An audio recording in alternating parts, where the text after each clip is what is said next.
उद्देश्य क्या है?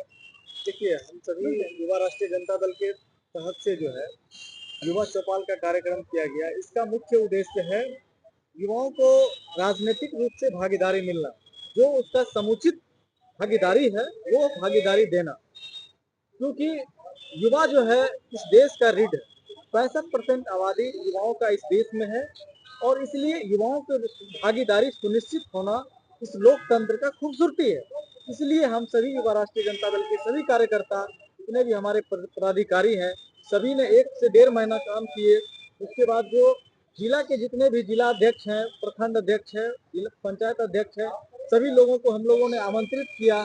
सभी जो है सो सैकड़ों की संख्या में, हजारों लाखों की संख्या में वो मिलर हाई स्कूल पटना आए और माननीय श्री तेजस्वी प्रसाद यादव जी की जो है सो हमने उनकी बातों को सुना और उन्होंने युवाओं को नेतृत्व किए और युवाओं के मान सम्मान की भी उन्होंने ख्याल रखते हुए उन्होंने आश्वासन दिए माननीय श्री तेजस्वी प्रसाद यादव जी ने कि युवाओं को समुचित रूप से विकास किया जाएगा, ध्यान दिया जाएगा। यहाँ तक कि हमने युवा आयोग का मांग किया था। माननीय नेता प्रतिपक्ष श्री तेजस्वी प्रसाद यादव जी ने उस मांग को भी उन्होंने माना और बोला कि मैं इस मांग को भी जरूर मानता हूं और इस आयोग को जरूर मैं बनाऊंगा। आप दलित के चेहरा है, दलित के नेता भी है। दलित के लिए युवा चौपाल में कभी भी जिक्र नहीं किया गया। देखिए, हम युवा में देखिए राष्ट्रीय जनता दल एक ऐसी पार्टी है जिसमें आरक्षण सिस्टम लागू है और राष्ट्रीय जनता दल ही एक ऐसा पार्टी है बिहार में जिसमें आरक्षण है और इस आरक्षण पद्धति के अनुसार दलित हो, पिछड़ा हो, अति पिछड़ा हो, अल्पसंख्यक हो, सबों को एक समुचित भागीदारी मिलती है राष्ट्रीय जनता दल में।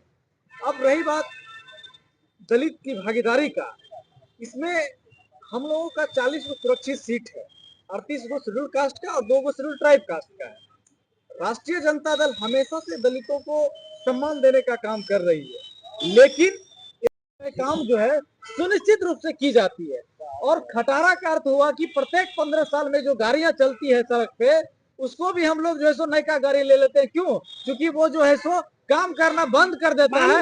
इसलिए बिहार की जनता ने नहीं मान लिया कि 15 साल की खटारा गाड़ी थी, 15 साल के बाद भी आपकी सत्ता रहा है उनके साथ है। आप इस पर बताइए। हमारे माननीय नेता प्रतिपक्ष तेजस्वी प्रसाद यादव जी जब डिप्टी सीएम थे नीतीश जी के साथ में, सुनिए एक मिनट, जब उसके साथ में थे तो नीतीश कुमार जी के जब साथ थे तो तेजस्वी प्रसाद यादव जी का जो 79 एमएलए का संपर्क उसमें जो समर्थन था, तो माननीय श्री तेजस्वी प्रसाद यादव जी के ही अगुवाई में सारा डिसीजन लेना पड़ता था नीतीश कुमार जी को।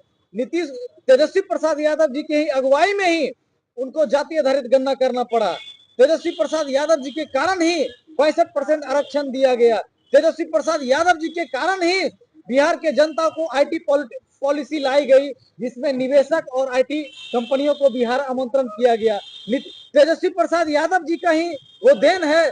गठबंधन में जब थे तो उन्होंने टूरिज्म पॉलिसी लाए जिसके तहत जो है मेडल लाओ नौकरी पाओ का जिक्र किया गया, जिसमें सबसे बड़ा बिहार का सबसे बड़ा पोस्ट होता है डीएसपी, वह पद देने का काम किया गया।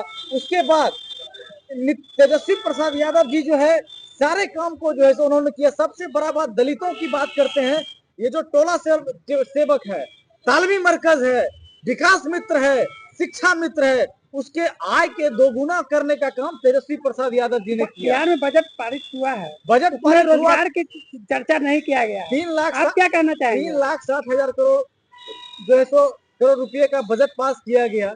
इसमें किसी भी प्रकार का आय का स्रोत कहां से आएगा, राजस्व की बात जो है उसमें इन्वॉल्वमेंट नहीं किया गया है। पर कैपिटा इनकम बिहार की जनता में कितनी होनी चाहिए उस पर नहीं दिया गया। सस्टेनेबल डेवलपमेंट बिहार का जो है सबसे नीचे है, पलायन में सबसे नीचे है और उसके बाद जो है सारी भुखमरी में बिहार सबसे आगे है। तो कहने का मतलब है कि बिहार को जो जिस लेवल तक लेके जाना चाहिए वह खटारा सरकार नीतीश जी नहीं ले जा सकते, इसको तेजस्वी प्रसाद जी ही लाएंगे। और हम सभी आज युवा चौपाल के माध्यम से सभी युवा वर्ग के साथियों के लाखों के हुजूम में हम लोगों ने ये आह्वान किया कि नीतीश तेजस्वी प्रसाद यादव जी को मुख्यमंत्री बनाएंगे। हम सभी दलित युवा साथी, अति पिछड़ा साथी सभी मिलकर जो है माननीय मुख्यमंत्री हम लोग तेजस्वी प्रसाद यादव जी को बनाएंगे। तभी बिहार में महिलाओं को सम्मान मिलेगा, 50% आरक्षण दी जाएगी, माई बहन मान योजना के तहत 2500 रुपया दी जाएगी, 200 यूनिट बिजली फ्री की जाएगी, जो सामाजिक सुरक्षा पेंशन है उस योजना के तहत 400 से बढ़ाकर 1500 की जाएगी, गैस सिलेंडर जो 1500 में दी जा रही है अभी तेजस्वी प्रसाद जी की सरकार आएगी 500 में किया जाएगा।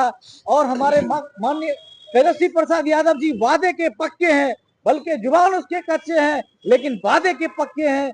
बिहार हमारा अधिकार है, बाबा साहब डॉक्टर भीमराव अम्बेडकर जी ने बिहार में अधिकार दिए। बिहार में बार बार नरेंद्र मोदी के आने का किस तरह से आप देखते हैं?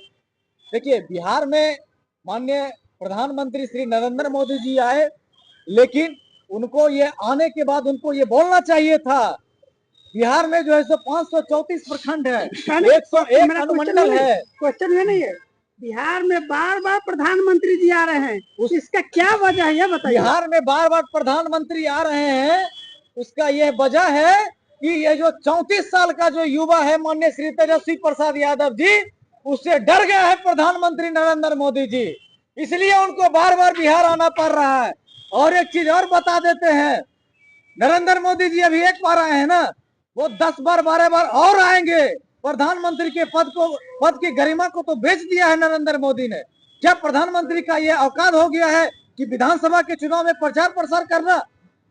तेजस्वी प्रसाद यादव जी से डरे हुए हैं नरेंद्र मोदी जी, इसलिए डरे हुए हैं क्योंकि तेजस्वी प्रसाद यादव जी हमेशा युवाओं के सवाल पर खड़ा होता है, तेजस्वी प्रसाद यादव जी हमेशा महिलाओं के सम्मान के लिए खड़ा होता है, तेजस्वी प्रसाद यादव जी कहीं भी हत्या होता है, पलायन होता है, जघन्य अपराध होती है, हमेशा तेजस्वी प्रसाद यादव जी खड़ा रहती है।